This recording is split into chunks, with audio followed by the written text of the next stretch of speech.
Satu. Assalamualaikum warahmatullahi Indonesia. Jumpa lagi di podcast Subtop hari ini. Masih bersama saya Ihsan dan Ayah Haji. Selamat pagi. Di podcast hari ini kita mau bahas apa nih? Bencana alam. Bencana alam. Wow, kalau berkaitan dengan bencana alam, Indonesia beberapa kali mengalami loh. Dengan iklim dan geografis Indonesia itu memungkinkan beberapa kejadian bencana alam yang menimpa di negeri kita ini. Ngomong-ngomong, bencana alam apa aja nih yang Isan tahu? Tsunami, Tsunami, puting beliung, puting beliung, gempa bumi. Itu apa lupa namanya? banjir bandang, longsor, ya ada banyak sih contohnya. Salah satu disebutkan oleh Ihsan, ada gempa bumi, puting jatuh ke bumi. ada banjir, ada longsor. Ada juga puting beliung tapi lebih dahsyat, namanya kayak itu main sepak itu. Tornado. Iya. Oh iya. Puting beliung tapi lebih dahsyat. Betul, itu berkaitan dengan angin ya dia. Iya. Angin puting beliung, ada angin tornado. Wow, serem. Mudah-mudahan negeri kita terhindar dari musibah ataupun bencana alam itu ya, Dek. Iya. Tentang ini nih, tentang gempa bumi dan tsunami, Indonesia itu pernah nih dapat kejadian gempa dan bencana alam tsunami yang sangat dahsyat. Ada dua kejadian yang dulu sama yang kemarin-kemarin. Yang tahun 2000-an itu di Aceh. Ya, pas tahun 2004, tepatnya di bulan Desember. Desember tuh bulan depan loh, Dek. Iya. Berarti 20 tahun yang lalu, Dek. 20 tahun lalu itu ada gempa bumi dan tsunami yang terjadi di negeri kita, tempatnya di Aceh tahun 2024. Sangat dahsyat. 2004, 20 tahun yang lalu. Itu sangat dahsyat banget dengan memakan korban jiwa yang sangat banyak, ratusan ribu. Itu kalau dari dekade itu 2 dekade yang lalu. Iya, 1 dekade itu 10 tahun ya. 2 dekade yang lalu. Itu pas ayah pernah ke Aceh itu pas sampai saat kesana sih sudah ada perbaikan ya, tapi kalau dilihat dari jarak antara garis pantai di Banda Aceh menuju ditemukannya kapal deh yang terdampar di kota itu sangat jauh deh, lebih dari 10 kilo. Bayangkan saja ya, kapal besar itu bisa terdampar jauh kilometer dari garis pantai laut. Tentunya sangat dahsyat. Mudah-mudahan sih tidak terjadi lagi ya deh. Tapi ada lagi sebelumnya deh, tahun pas zaman penjajahan Belanda. 18-an. Oh iya, 1883 itu, Dek. Itu Krakatau. Betul, ketika Gunung Krakatau tahun berapa itu? Karena aku kurang paham ya, Pak. Tahun berapa? Tapi waktu pas zaman masih penjajahan sih, itu Gunung Krakatau meletus yang menyebabkan gempa dan tsunami di wilayah Jawa bagian barat dan Sumatera bagian selatan. Jadi bedanya kalau pas di Aceh itu gempanya gempa tektonik, gempa yang ada di ada Aceh. Tektonik itu lempengan deh, karena lempengan bumi yang retak kemudian menyebabkan gempa. Kalau pas waktu di Krakatau itu adalah vulkanik karena dari gunung. Sekarang yang ada tinggal anak Krakatau. Iya, Gunung Krakataunya udah hilang. Gunung Krakatau sudah meletus, sudah hancur. Katanya sih sampai berapa negara itu merasakan efek dari gempa getarannya. Ada yang rasa getarannya, ada juga yang cuman suaranya aja. Dengan suaranya aja ya. Wah, jauh banget padahal itu ya. Kalau yang cuman getaran sama suaranya itu di Malaysia sama Filipina. Iya. Dengar suaranya. Tapi kalau cuman suaranya itu doang, India. Kalau waktu pas di Aceh, waktu di Aceh itu efeknya sampai ke India juga, Thailand, kemudian beberapa negara yang ada dekat-dekat dengan Pulau Sumatera. Wah, apalagi dengan yang ada Krakatau mungkin dahsyat. Malaysia dekat banget. Hanya saja waktu Krakatau mungkin kita kurang dokumentasi deh, bahkan waktu itu zaman masih lampau ya, belum ada media elektronik. TV belum ada yang mungkin surat kabar, itu pun dengan jarak yang lumayan jauh dijangkau, sehingga pemberitaannya juga kurang banyak dokumentasi. Kalau pas Aceh kemarin kan 2004 sudah termasuk inilah banyak dokumen. 1978 aja udah itu. 78 aja belum lahir. Iya, tapi itu aja udah itu lumayan kan. Iya. Nah, tadi kan kita bicara tentang bencana alam. Kemudian ini terkait nih, kita itu udah masuki bulan November ya. Hari ini tuh tanggal tanggal berapa sih? Tanggal 3 November 2024. Itu seharusnya udah memasuki musim penghujan di Indonesia, karena mengenal 2 musim kan Indonesia, hujan sama kemarau. Tapi di bulan-bulan yang Oktober kemarin kan masih jarang. Nah, mulai masuk bulan November itu sudah semakin terasa hujannya. Nih lihat aja cuaca sekarang udah masih terasa mendung. Apa mau lihatin? Oh, mendung. Nah, tuh di belakang. Nah, Kalau ini nggak ada kelihatan awan. aja Nah, itu. Ayah mau nanya nih, mendung itu kan awan nih. Awan terbentuknya dari mana sih, Dek? Nah, itu air yang diambil dari semua itu. Air kan dari asin sampai yang tawar. Air yang di bumi, Ya. kemudian menguap karena ada matahari mau ke atas ya.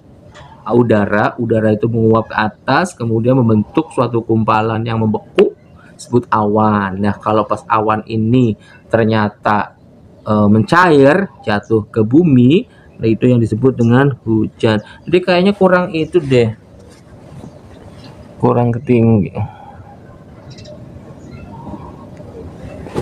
Nah, tadi kepalanya kepotong.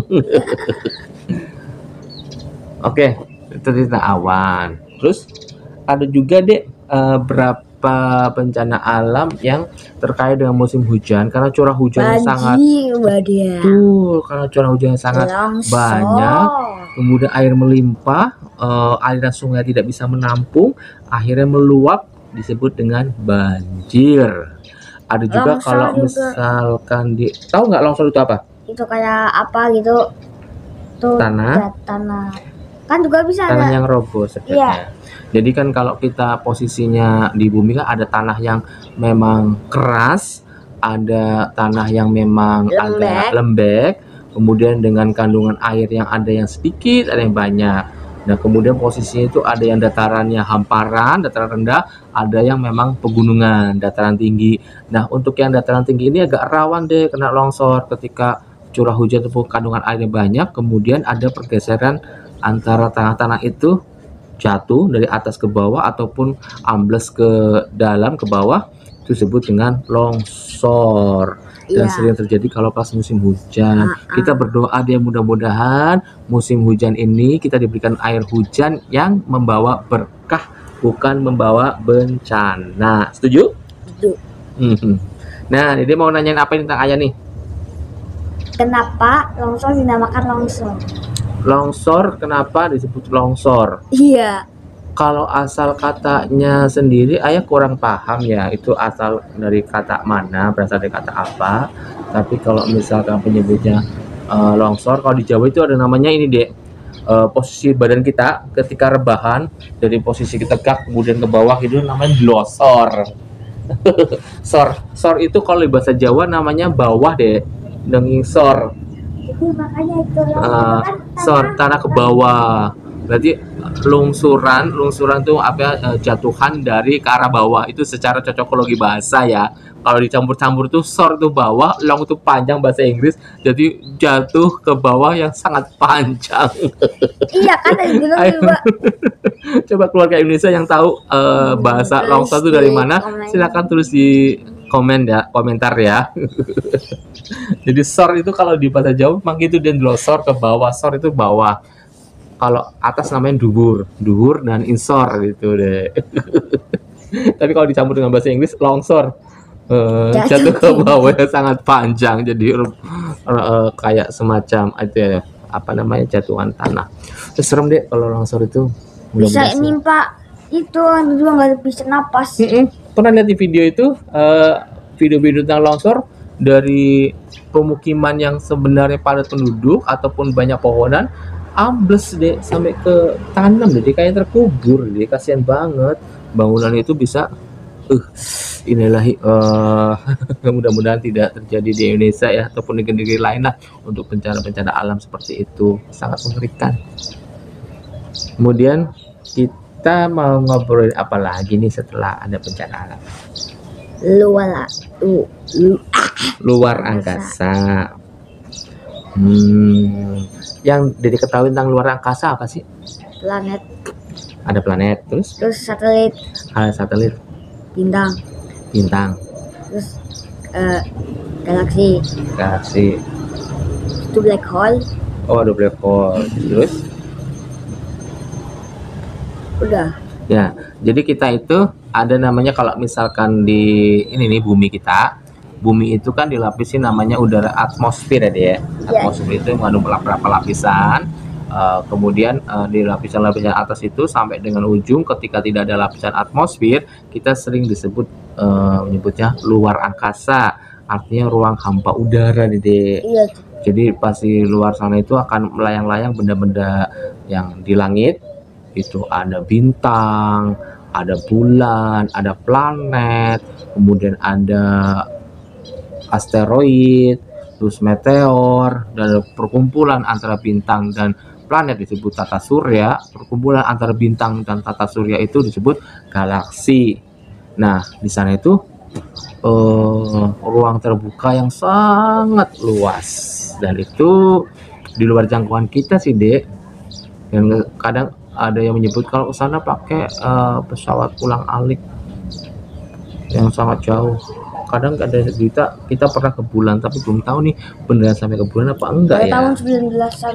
Tapi yang jelas ketika di bumi ada tim astronot ataupun yang mempelajari tentang luar angkasa, mereka punya laboratorium ruang hampa udara. Ibaratnya mereka uji coba tentang ruangan yang hampa udara tanpa ada gravitasi. Di sini kan gravitasinya nggak terlalu tinggi, nggak terlalu rendah. Kalau di matahari tinggi banget itu.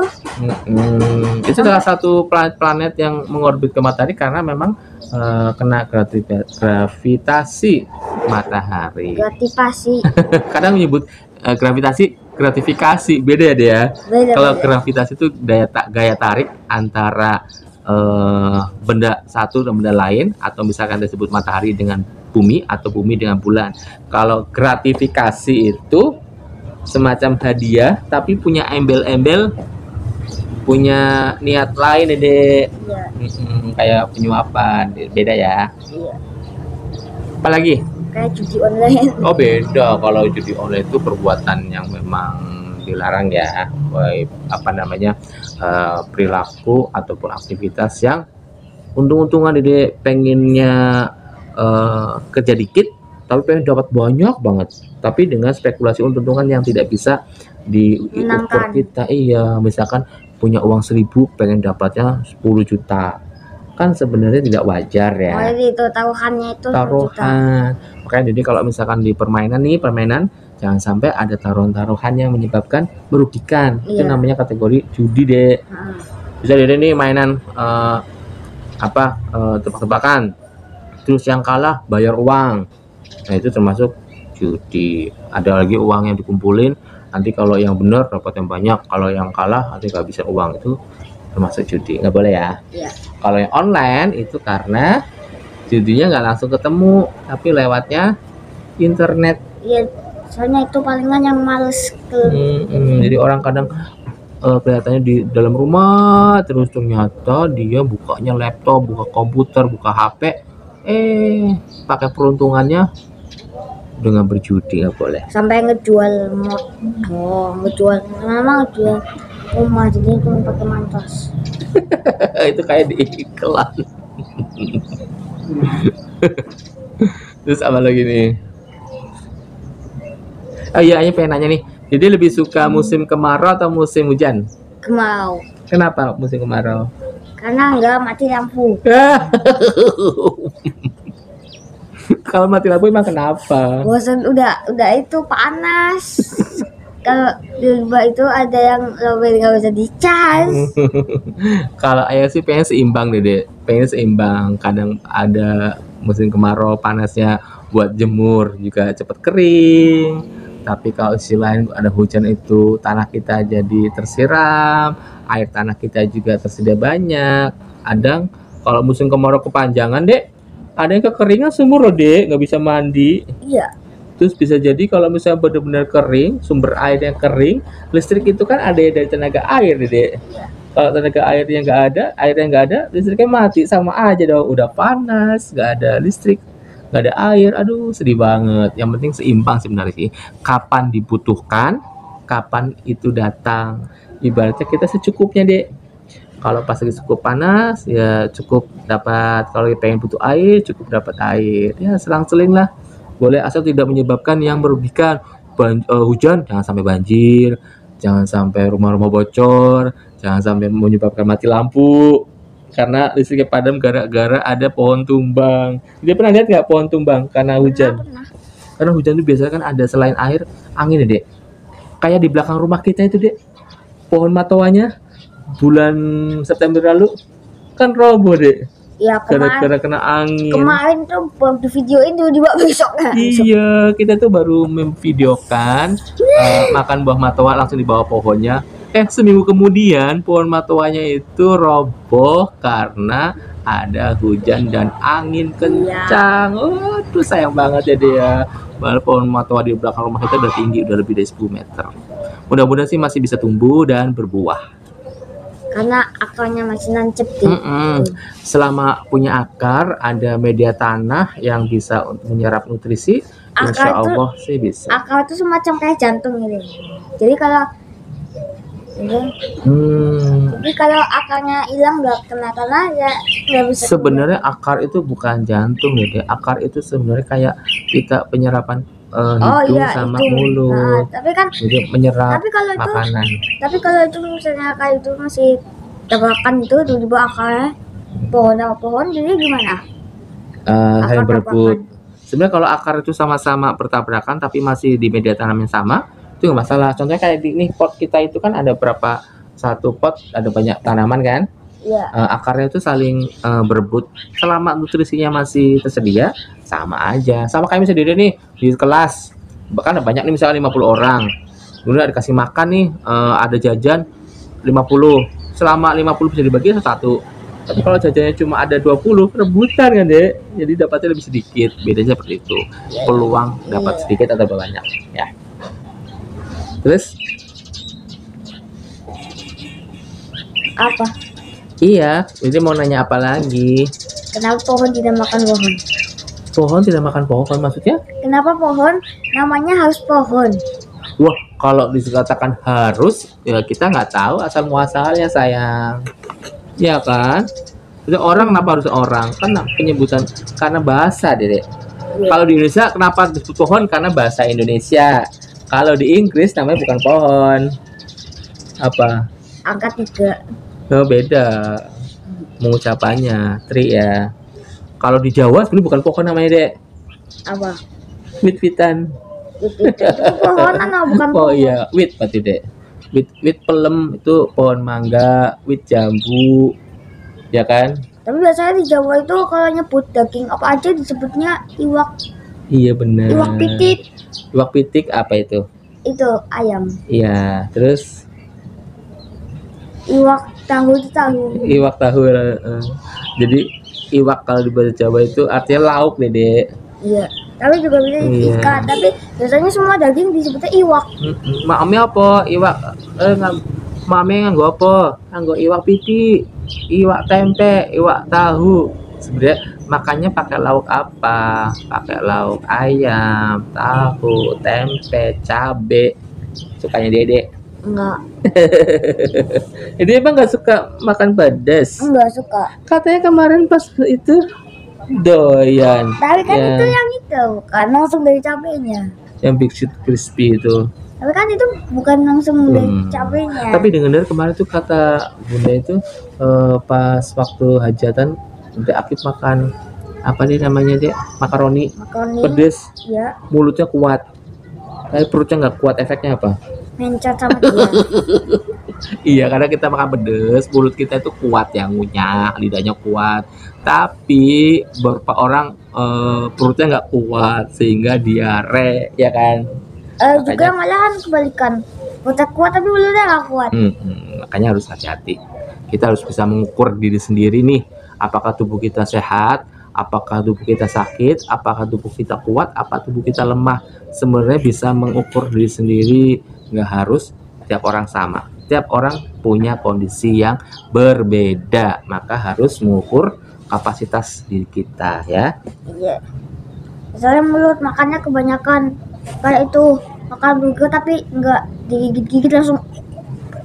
Wah, itu namanya tidak makan tidak perlahan kan, buru-buru kan. Karena kita makan itu bukan sekedar memasukkan benda makanan ke mulut, tapi ada adabnya. Pertama baca doa biar kita diberi keselamatan, sebelum makan kita punya agar kita adil kepada perut kita, jadi nggak langsung lambung makan bentuk padat. Kasian kan Dek, dikunyah oleh gigi, masuk ke kerongkongan, dikasih enzim biar makanan itu lunak, itu masuk ke perut, jadinya diolah lebih mudah. Jangan langsung makan, misalkan makan ini nih, makan apel, langsung gitu, lek ke sini, pertama sakit, dikurang lama. Giginya, nanti lama-lama cekukan. Kalau cekukan aja nggak masalah, nyangkut titik. Nggak bisa napas. Misalnya ini makan ini nih, makan tempe aja, kotak. Kalau nggak dikunyah dulu. Nasi aja juga itu Dek, nasi juga harus pelan-pelan. Itulah gunanya dikunyah Dek. Jadi kalau misalkan Dedek makan harus adabnya ya. Iya. Terus apa lagi? Udah kayak selesai. Ada yang kurang loh Dek sebenarnya. Apa? Kita kan tadi udah bicara tentang bencana alam, kemudian luar angkasa. Kan katanya kita 3 bahasanya, kurang 1 dong. 2 tadi bilang. Awalnya 3. Atau lagi apa ya? Tentang ini aja deh. Bukan.